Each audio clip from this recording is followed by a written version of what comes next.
Zentralafrika, Heimat der Gorillas. Tierfilmer Thomas Behrendt will einen der ersten Filme über Flachlandgorillas drehen. Die sind weit weniger bekannt als Berggorillas, denn sie leben verborgen im Dschungel. So. Man sieht halt einfach nichts. Mit Hilfe erfahrener Spurensucher und der Gorilla-Forscherin Angelique Todd kommt er den Tieren Woche für Woche näher. Schließlich gelingen ihm einzigartige Einblicke ins Familienleben der Könige des Dschungels.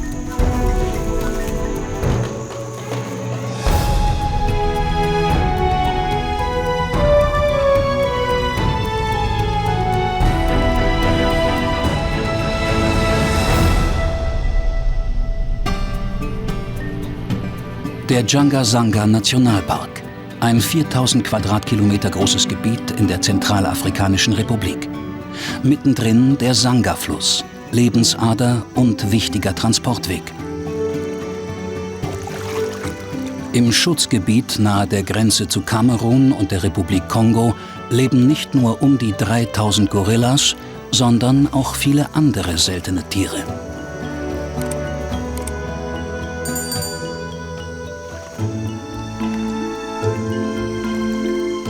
Hier will Tierfilmer Thomas Behrendt einen Film über eine Familie von Flachlandgorillas drehen. Doch schon der Weg ist eine Herausforderung. Du fährst wie der Teufel, ja? Nach einem 10-Stunden-Flug folgt eine 8-stündige Jeep-Tour durch Hitze, Schlamm und Urwald.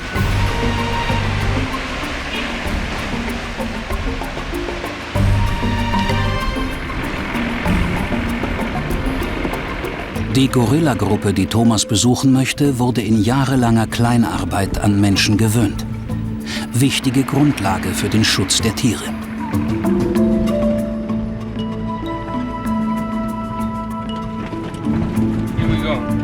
Die Abenddämmerung hat bereits eingesetzt, als Thomas endlich das Baihoku-Camp erreicht.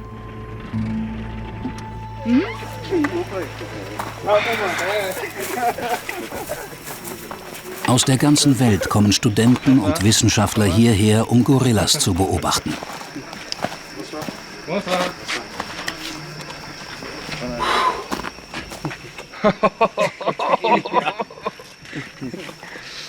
Boah, jetzt bin ich doch richtig glücklich, endlich hier zu sein. War eine ziemlich lange Fahrt. Mir tun die ganzen Knochen weh. Oh. Erstmal eine Mütze Schlaf.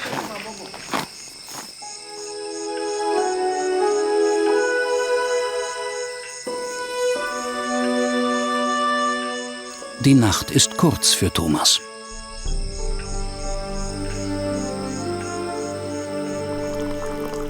Am nächsten Morgen ist er bereits um 6 Uhr früh mit Angelique Todd verabredet. Die Britin leitet die Habituierung einer Gorilla-Familie. Angelique, was ist eigentlich Habituierung? Habituierung bedeutet, die Gorillas so weit an Menschen zu gewöhnen, dass sie mit ihrem normalen Leben fortfahren. Das kann bis zu 7 Jahre dauern. Die Gorillas heute werden uns wie jedes andere Tier im Wald behandeln. Gibt es Verhaltensregeln, an die ich mich halten muss? Wenn wir in den Wald gehen, haben wir immer einen Spurensucher vor und einen hinter uns, vor allem wegen der vielen Elefanten in der Gegend. Wenn du auf einen stößt, drehst du um, folgst dem Führer und bist hoffentlich außer Gefahr. Wenn dich ein Elefant angreift, musst du natürlich weglaufen. Bei den Gorillas ist das anders. Hier müssen wir als Gruppe zusammenbleiben, sonst könntest du als Einzelner angegriffen werden.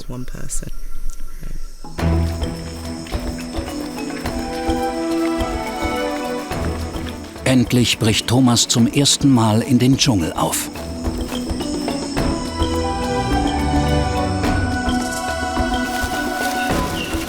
Angelique wird ihm zeigen, nach welchen Spuren er Ausschau halten muss, wenn er die Gorilla-Familie in dem riesigen Areal finden will.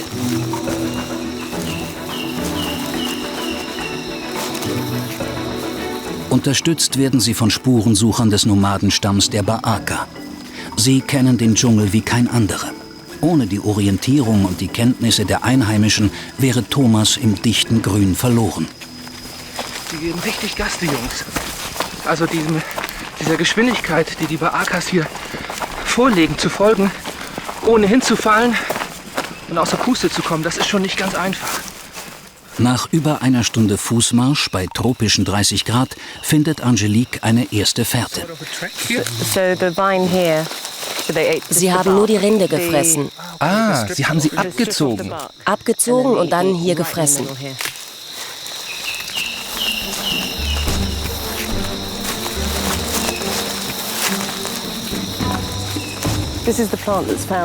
Diese Pflanze findet man wirklich überall. Sie heißt Haumania. Sie ist die Hauptnahrung aller Affen und steckt voller Proteine. Die Spurensuche geht weiter. Siehst du den Handabdruck hier? Die 4 Finger? Normalerweise ist noch der Daumenabdruck darunter. Kannst du die Größe schätzen? Ja, das war ein Jungtier. Ein Jungtier? Ja, die Knöchel des Silberrückens sind viel größer. Die Pfade durch den Dschungel sind 200 Kilometer lang. Niemand weiß genau, wo der Silberrücken, so wird das Oberhaupt einer Gorillagruppe genannt, heute Lust hat, sich aufzuhalten. Im dichten Wald gibt es keine Orientierungspunkte. Eine Karte soll helfen.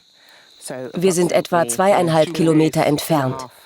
Also diese Karte von Angelique, die ist ja schön und gut, aber sie zeigt irgendwie nur, so kommt es mir zumindest vor, die Hauptstraßen irgendwie in diesem gewaltigen Dschungel. Tatsächlich ist das wie ein riesiges Spinnennetz, tausende von Pfaden. Und ob mit oder ohne Karte, ich wäre hier in jedem Fall völlig verloren. Der Marsch geht weiter. Den Baakas sei Dank. Jetzt ganz nah dran an der Gorillagruppe. Deswegen haben die Führer jetzt das Tempo verlangsamt, um die Tiere nicht zu erschrecken. Und sie beginnen jetzt mit den Schnalzlauten, um Makumba zu zeigen, dass wir kommen.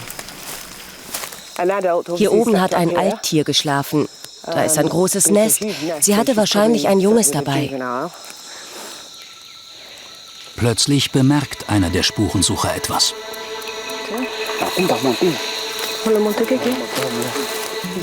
Er klettert den Baum hoch. Endlich, in 10 Meter Höhe, zeigt sich der Silberrücken Makumba in voller Größe.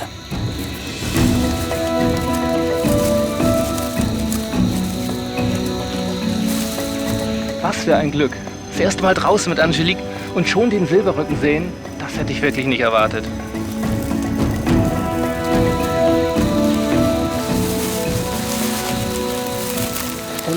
Und dieser Silberrücken ist Makumba? Das ist Makumba.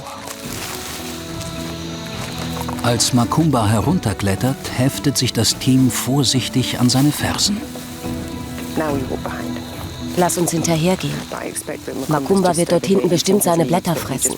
Er hat einen Zweig mit nach unten genommen. Die Hauptbeschäftigung der Gorillas ist das Fressen. Neben Blättern stehen Samen, Früchte und Insekten auf der Speisekarte. Sie nehmen den Zweig mit den Blättern, streifen sie mit der Hand ab, so, und fressen sie dann.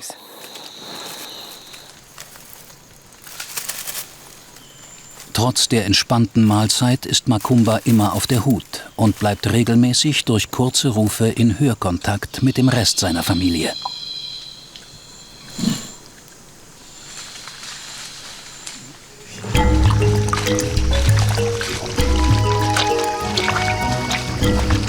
Während Angelique weiter beim Silberrücken bleibt, zeigen die Baakas Thomas, wo er in den kommenden Wochen den campeigenen Wasserhahn findet.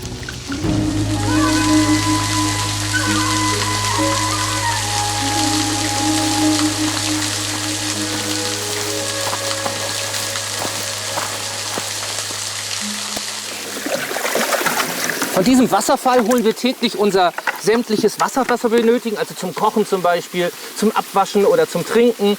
Am liebsten würde ich von diesem kühlen Nass gleich erstmal einen richtigen Eimer hier nehmen, aber das geht leider nicht, denn da sind sehr viele Keime drin und das muss immer alles abgekocht werden. Da wären zum Beispiel Bakterien oder gefährliche Parasiten, von denen man sich fernhalten sollte. Erst recht, wenn der nächste Arzt 8 Stunden entfernt ist.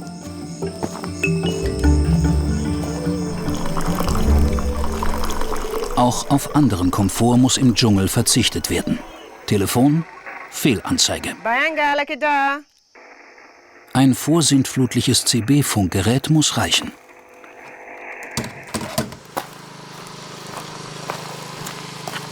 Strom aus der Steckdose gibt es ebenfalls nicht.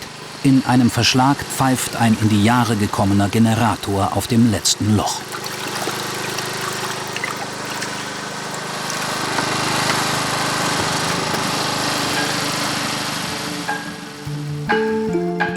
Reparaturen sind im Camp die Regel.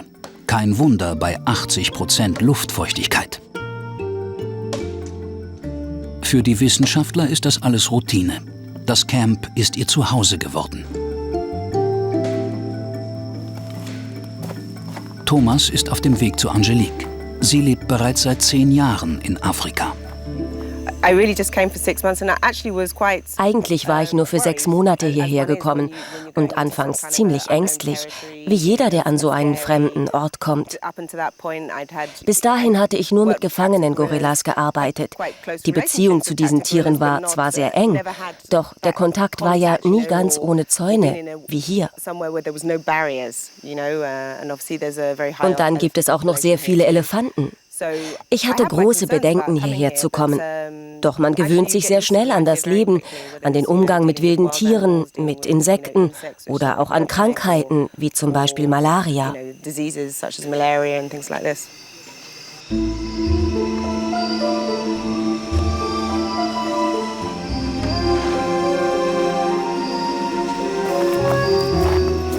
Und so ist auch für Thomas ab sofort die neue allabendliche Routine die Suche nach unerwünschten Gästen im Nachtlager. Skorpione, Schlangen und Insekten verstecken sich gerne in Kleidung und Matratzen. Also nicht nur das genaue Absuchen des Bettes hier nach Ungeziefer ist sehr, sehr wichtig, sondern vor allen Dingen natürlich das Moskitonetz. Denn hier in der Zentralafrikanischen Republik ist ja quasi die Hochburg der Tropenkrankheiten. Zum Beispiel gibt es die Flusskrankheit. Das ist eine kleine Fliege, die legt ihre Eier so richtig unter die Haut und die gelangen dann in den Blutkreislauf, wandern so langsam hier hoch den Körper bis in die Augen und daran kann man dann erblinden. Das möchte natürlich keiner. Aber auch sehr wichtig ist natürlich die Prophylaxe gegen Malaria. Deswegen muss man hier jeden Abend eine Tablette nehmen.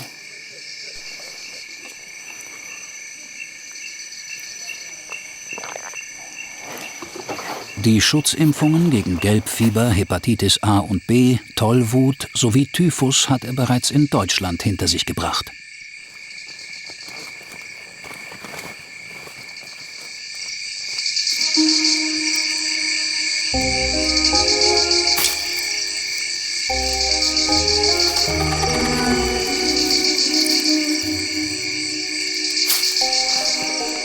Wer glaubt, der Urwald sei wenigstens eine Oase der Ruhe, der täuscht sich jedoch.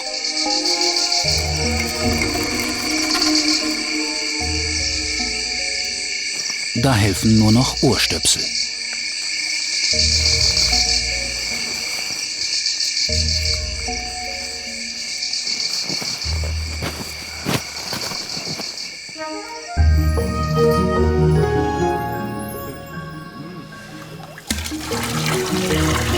Pünktlich um 6:30 Uhr am nächsten Morgen soll es zur nächsten Expedition losgehen. Im Regenwald steht man früh auf. Jetzt geht's wieder raus in den Dschungel und mit ein bisschen Glück, so hat Angelique gesagt, werde ich vielleicht auch den Rest der Familie endlich kennenlernen.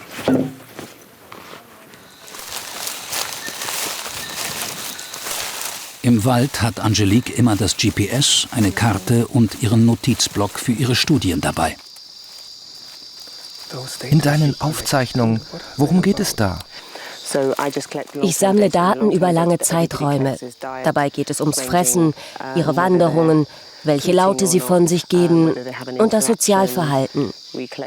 Manchmal sammeln wir auch Daten über ihre Nester und welche Baumarten sie bevorzugen.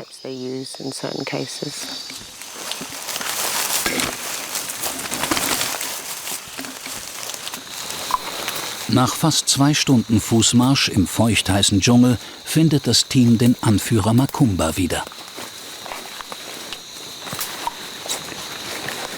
Wer weiß, dass wir hier sind? Ja.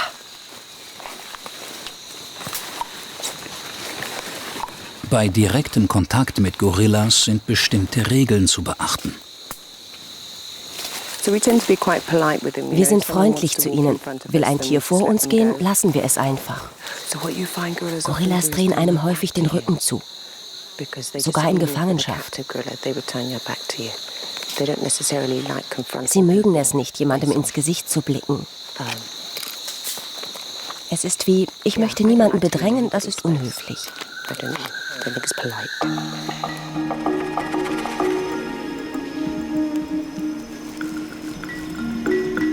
Für Thomas wird das Drehen damit noch schwieriger. Hinzu kommt, dass Macumba durch das Dickicht vor dem Objektiv kaum zu erkennen ist.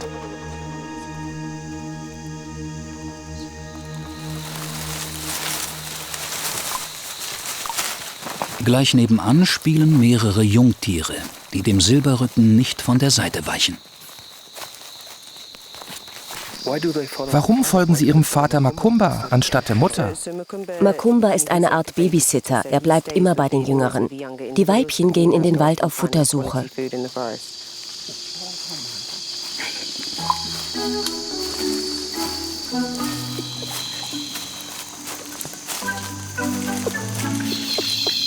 Das ein Jungtier bei, das kann richtig aufrecht gehen.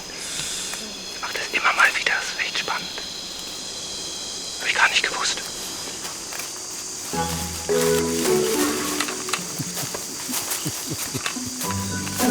Viele Gorillas wandern mal auf 2 Beinen umher. Doch dieses Jungtier scheint besonderen Spaß daran zu haben.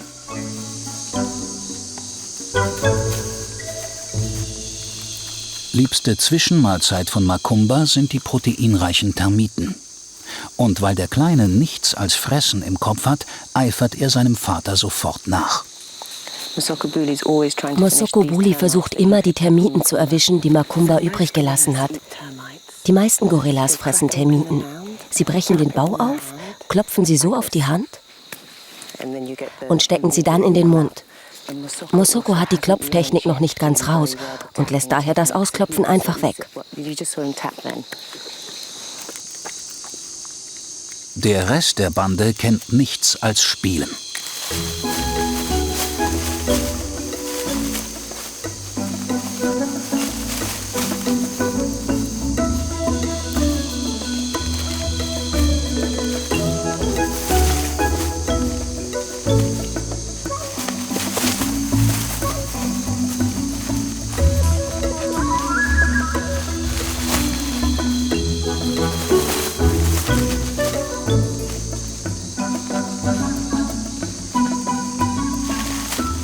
Nach einer Weile reicht es dem Familienoberhaupt.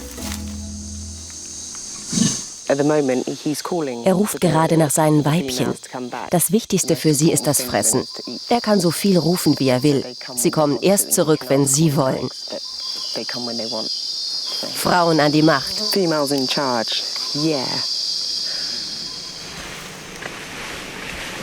Thomas muss sich gedulden, um weitere gute Aufnahmen zu bekommen. Not easy to film. Man sieht halt einfach nichts. Ne? Es ist überall Blattberg und ja, meistens geht's daneben.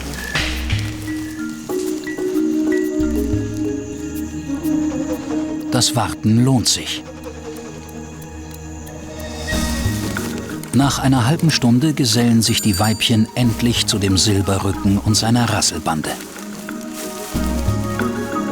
Die 12-köpfige Familie macht sich auf den Weg zur Hokubai, einer großen Urwaldlichtung.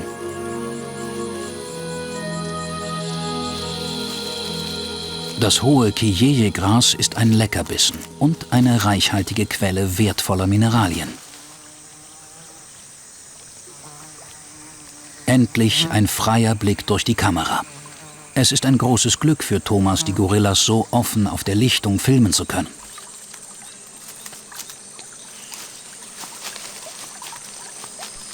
Also wenn ich mir diese ganze Familie so angucke, dann habe ich einfach ein großes Problem für meinen Film. Ich kann sie einfach nicht auseinanderhalten. Ich brauche erstmal eine richtige Nachhilfestunde bei Angelique, um irgendwie die Gesichter auseinanderzuhalten. Den Stammbaum der Gorilla-Gruppe kennt Angelique in- und auswendig. Am einfachsten zu identifizieren ist natürlich Macumba. Er ist der Silberrücken.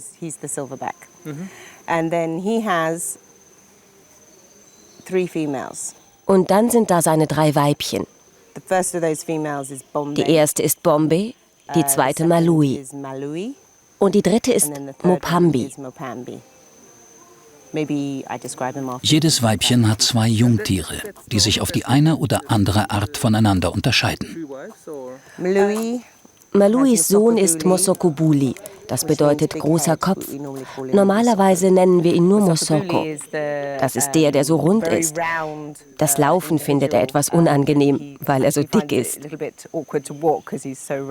Das ist der dauernd frisst? Er ist immer am Fressen. Thomas erfährt, dass der Gorilla, der auf 2 Beinen laufen kann, Bokata heißt.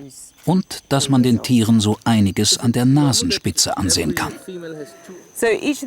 Du kannst die Weibchen anhand der Nasenform unterscheiden. Alle Kinder haben die Nasen der Mütter geerbt. Wir haben Malui mit einer sehr breiten Nase. Aber im Gegensatz zu Bombe hat sie diese Falten über der Nase. Ihre Augen sehen asiatisch aus. Wenn du 2 oder 3 Wochen bei ihnen verbracht hast, fängst du an zu erkennen, wie unterschiedlich sie eigentlich sind. So unterschiedlich wie du und ich. Dann musst du gar nicht mehr auf Nasen oder so etwas achten. Dann weißt du, wer ist.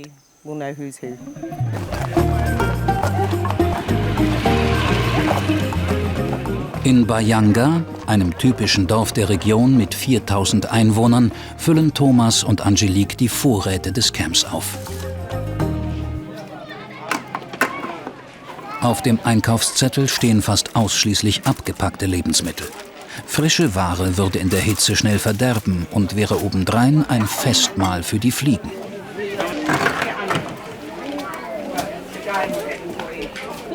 Tja, was ist das denn? Das glaub ich nicht. Die ist sicherlich nicht zu verkaufen, ne?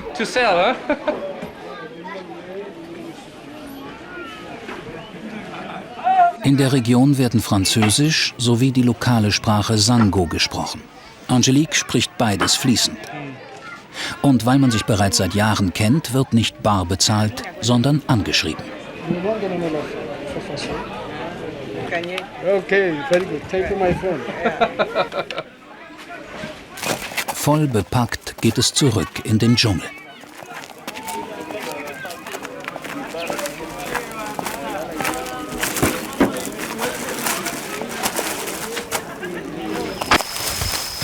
In den kommenden Wochen lernt Thomas Macumbas Clan immer besser kennen und trifft auf Spuren anderer Waldbewohner. Was ist das? Wow. Eine merkwürdige Entdeckung. Mein Führer hat gerade erzählt, dass das die Badewanne eines Elefanten ist. Von denen gibt es hier im Dschungel mehrere. Und in der Trockenzeit, wenn die Flüsse und Bäche immer weiter runtergehen und immer weniger Wasser führen, dann kommen sie hierher zu diesen Senken, um sich zu waschen. Neben Dschungelbädern findet Thomas noch mehr Spuren, die auf Waldelefanten hinweisen. Fußabdrücke und andere Hinterlassenschaften. Mhm. Et le Guluma? Guluma, le Bokoko. Das ist also der Kothaufen eines Elefanten und in ihm sind hier die Samen der Guluma-Pflanze aufgegangen. Auf diese Weise tragen die Elefanten effektiv zur Verbreitung der Pflanzen und zum Erhalt des Regenwaldes bei. Ich Ich würde nur allzu gerne die mächtigen Waldelefanten filmen, wie sie auf diesen schmalen Pfaden hier gehen. Aber dieser Traum wird wohl niemals in Erfüllung gehen. Molube, mein Führer, hat mir gerade erklärt, dass die Waldelefanten extrem aggressiv sind und uns sofort angreifen würden, wenn sie uns auf diesen Pfaden entdecken würden. Deswegen müssen wir ganz leise sein. Noch ahnt Thomas nicht, wie schnell Träume zur Realität werden können.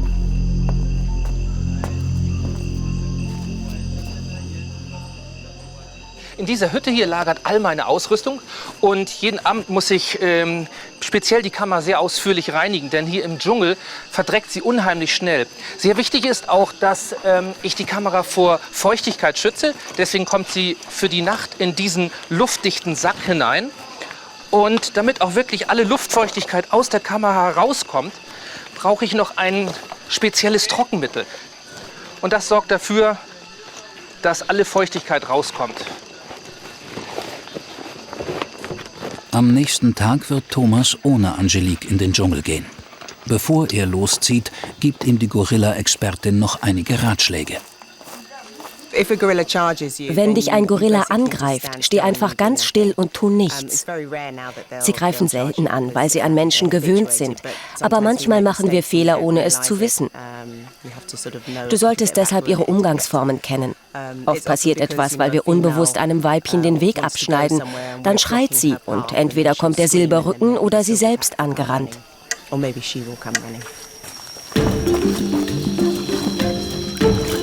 Begleitet wird Thomas von Daniela Hedwig, ebenfalls Wissenschaftlerin im Waihoku Camp.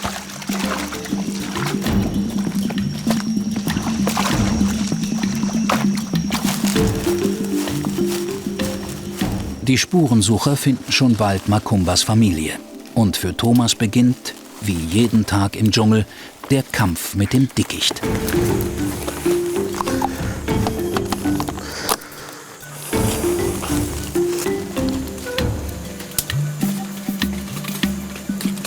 Nein, ich sehe nichts. Wieder am falschen Ort. Wrong place. Again.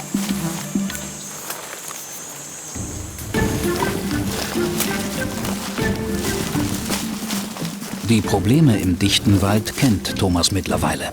Aufgeben kommt nicht in Frage. So kann ich gar nicht filmen. Das ist der Dschungel, da ist immer was davor.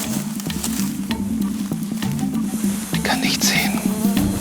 Die Gorillas sind nur schemenhaft im grünen Dschungel zu erkennen. Keine Aufnahme glückt. Oh nein. Man sieht halt einfach nichts.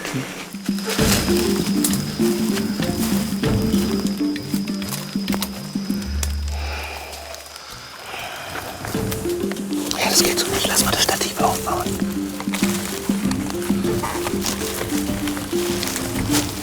Gerade als das Stativ einsatzbereit ist, macht sich das Zielobjekt aus dem Dschungelstaub.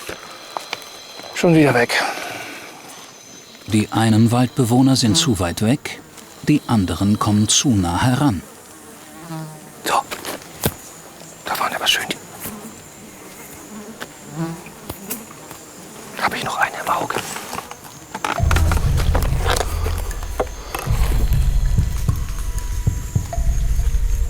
Wenig später bekommt Thomas eine nächste Chance.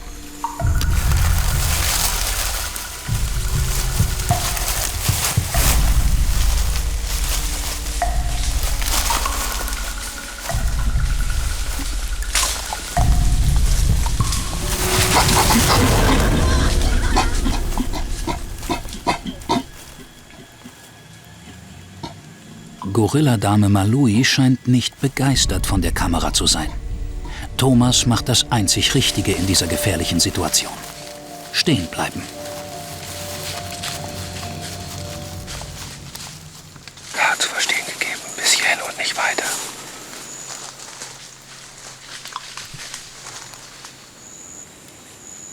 Bereits nach wenigen Minuten hat sich die Familie wieder beruhigt und die Gorillas zeigen sich von ihrer besten Seite. Ein Tierfilmer muss eben Geduld haben.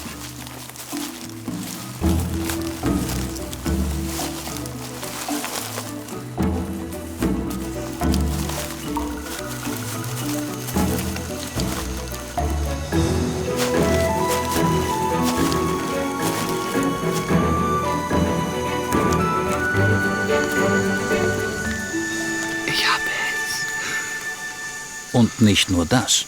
Auf 2 Beinen läuft die kleine Bokata direkt vor die Kamera. Der aufrechte Gang von Bokata, der ist nicht nur lustig, sondern die Wissenschaftler vermuten dahinter auch eine gewisse Intelligenz. Denn sehr häufig nutzt Bokata diesen aufrechten Gang ganz bewusst, um sich Vorteile zu verschaffen. Vorteile wie ein besserer Überblick bei potenzieller Gefahr etwa und weniger Angriffe von den beißwütigen Termiten.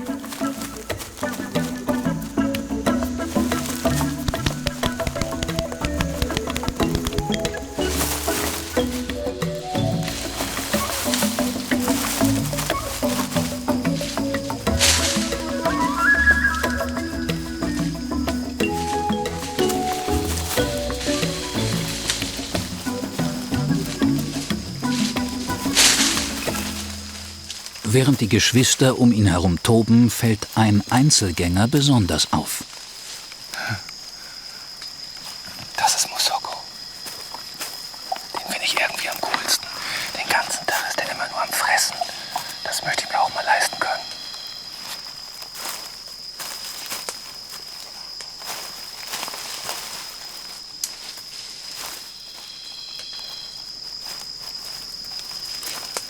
Mittlerweile ist Thomas zum Dschungelprofi geworden.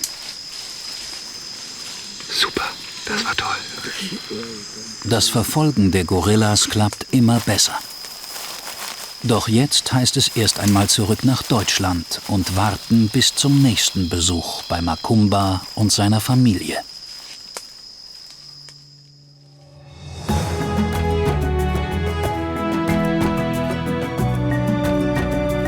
Nach mehrmonatiger Drehpause kehrt Thomas zurück nach Zentralafrika.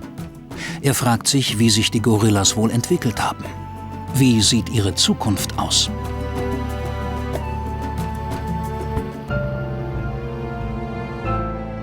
Aus der Luft sind die Camps der Holzfäller gut zu erkennen. Jedes Jahr werden im Kongo-Becken ca. 1,5 Millionen Hektar Regenwald gerodet. Darüber hinaus locken die für den Abtransport der Bäume angelegten Straßen Wilderer an.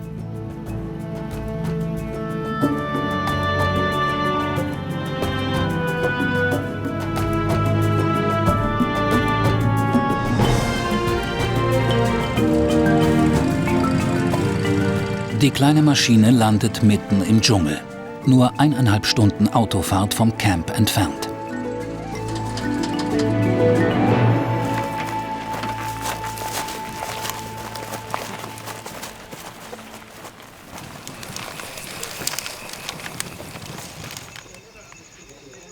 Am Abend feiern Thomas und Angelique ihr Wiedersehen.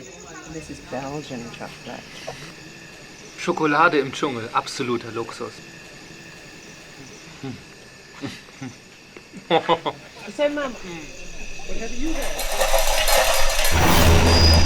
Plötzlich scheppern die Alarmdosen am Sicherheitszaun. Es sind Eindringlinge im Camp. Rufe und lautes Geklapper aus der Dunkelheit lassen den entspannten Abend abrupt enden. Kannst du was sehen? Er ist da hinten entlang, ha? Waldelefanten haben sich ihren Weg ins Camp gebahnt. Doch niemand weiß, wo genau die aufdringlichen Nachbarn sind. Meinst du, es ist noch sicher im Camp?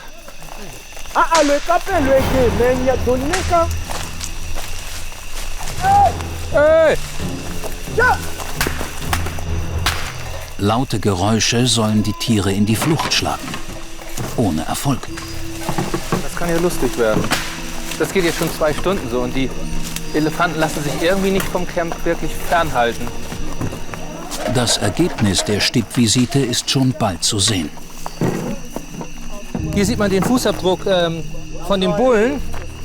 Hier war auch noch eine Kuh mit ihrem Kalb dabei und die haben jetzt hier den Draht eingerissen. Doli, Doli. Doli bedeutet auf Sango Elefant. Ich möchte mir gar nicht vorstellen, was einem da durch den Kopf geht, wenn man in diesem Bett schläft und der Elefant steckt hier die Stoßzähne rein und brüllt einen an. Ich glaube, da hat man richtig Todesangst. Kommst ja auch nicht raus. Ist ja alles verschlossen. Es gibt keine zweite Tür. Nach dem Schrecken kehrt endlich Ruhe ein. Die Elefanten haben sich in den Wald zurückgezogen und Thomas geht schlafen. Keine 30 Minuten später erneut ein Scheppern. Dieses Mal direkt vor Thomas' Schlafhütte. Er hat Besuch.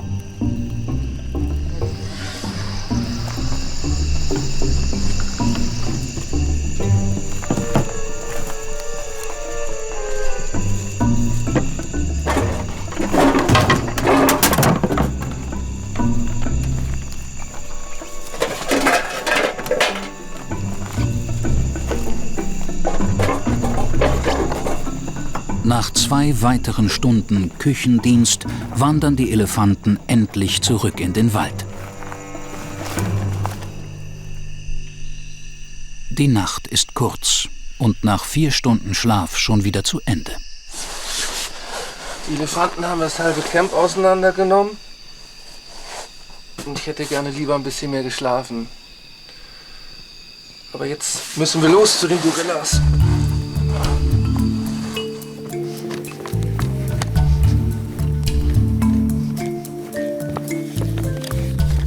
Noch vor dem Frühstück bereitet Thomas seine Ausrüstung gründlich vor. Im Dschungel muss man nicht nur gegen Elefanten gewappnet sein. Jeden Morgen muss ich die Ausrüstung ganz genau durchgehen, denn ich darf absolut nichts vergessen. Wir brauchen ja meistens 1-2 Stunden, bis wir die Gorillas überhaupt finden. Und wenn dann irgendwie im entscheidenden Moment eine Kassette fehlt oder eine Batterie ausgeht, dann kann man eigentlich gleich aufhören und wieder zurückgehen. Noch viel wichtiger ist allerdings, dass alles richtig wasserdicht verpackt wird. Denn draußen kann uns natürlich jeden Moment ein Regenschauer überraschen. Es gibt zum Beispiel eine Regenhülle für die Kamera, ein Poncho und auch dieser Rucksack hier ist wasserdicht. Wir Menschen haben natürlich mit dem Regen nicht so sehr ein Problem, aber wenn es draußen richtig regnet und die Technik wird unter Wasser gesetzt, dann ist natürlich sofort alles vorbei. Es gibt noch ein Problem mit sichtbaren Folgen. Gegen eins kann man hier allerdings relativ wenig machen. Die Luftfeuchtigkeit ist grundsätzlich unheimlich hoch. Und das führt häufig dazu, dass einige Bilder so ein bisschen benebelt aussehen, wie diese hier.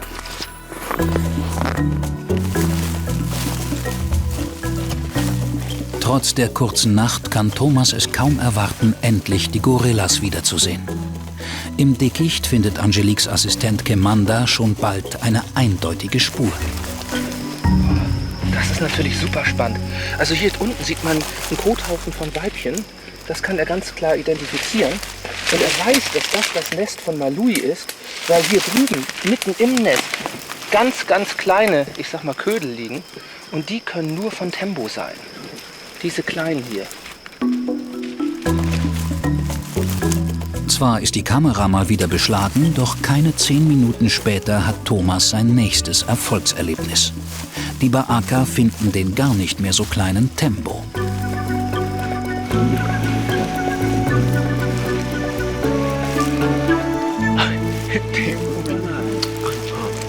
Der ist ja richtig kräftig geworden. Bestimmt 20, 30 Zentimeter größer geworden. Der kleine Tembo.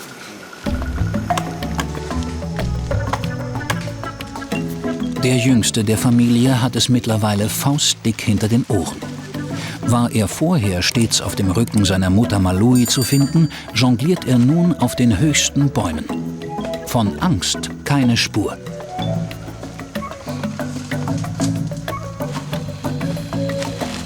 Schon erstaunlich, was ein paar Monate ausmachen.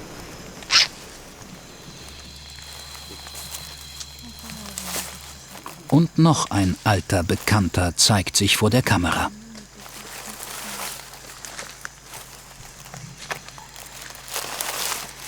Da vorne ist Musoko. Endlich sehe ich ihn wieder. Den fand ich ja schon auf meiner ersten Reise irgendwie ganz drollig, weil er immer nur am Fressen ist. Und anscheinend tut er das immer noch, denn er ist noch dicker geworden.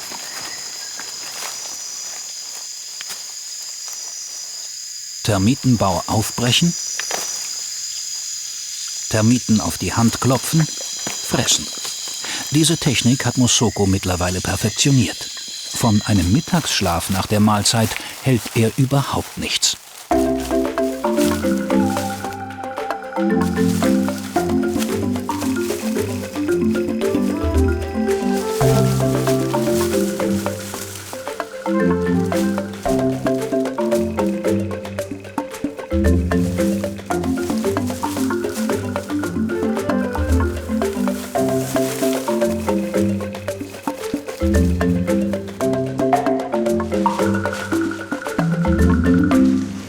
einfach richtig toll finde, es freut mich für Mosoko, ist, dass er einfach nicht mehr dieser Einzelgänger ist.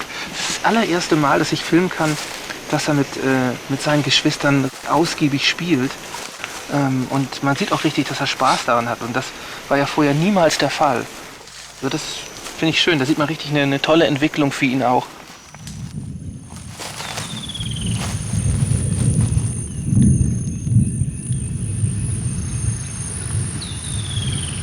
Die Regenzeit setzt ein.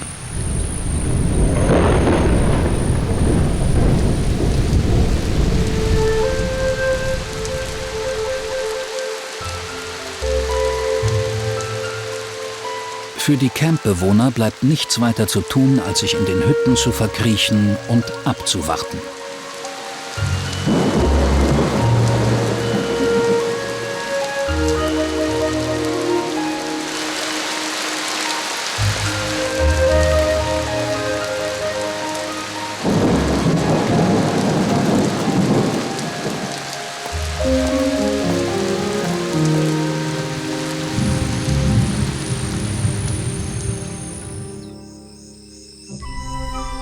Am nächsten Tag ist von dem Regenguss fast nichts mehr zu sehen.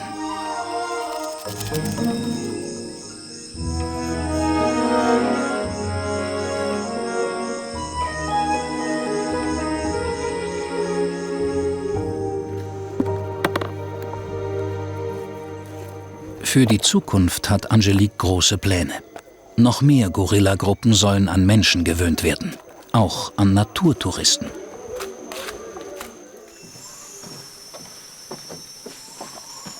Wir müssen das Tourismusprojekt noch mehr zum Laufen bringen. Wir müssen nachhaltig arbeiten. Und wir müssen das Geld in den Artenschutz fließen lassen. Das ist das Ziel meiner Arbeit. Das ist unsere Vision. Und es klappt. Das Programm funktioniert wirklich. Das gibt mir ein sehr gutes Gefühl. Zum Abschluss der Reise macht Thomas noch ein paar letzte Aufnahmen von Macumba und seiner Familie.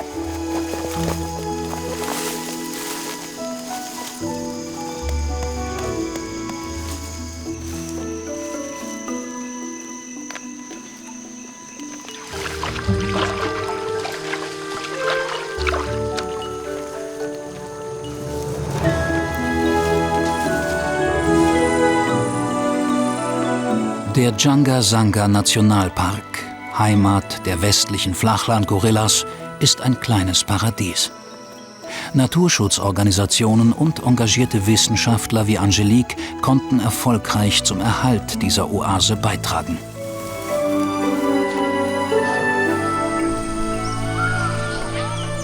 Die Zerstörung ihres Lebensraumes und Wilderei üben einen immer größeren Druck auf die Flachland-Gorillas aus. Wie auch die Berggorillas sind sie auf der roten Liste der vom Aussterben bedrohten Tiere zu finden.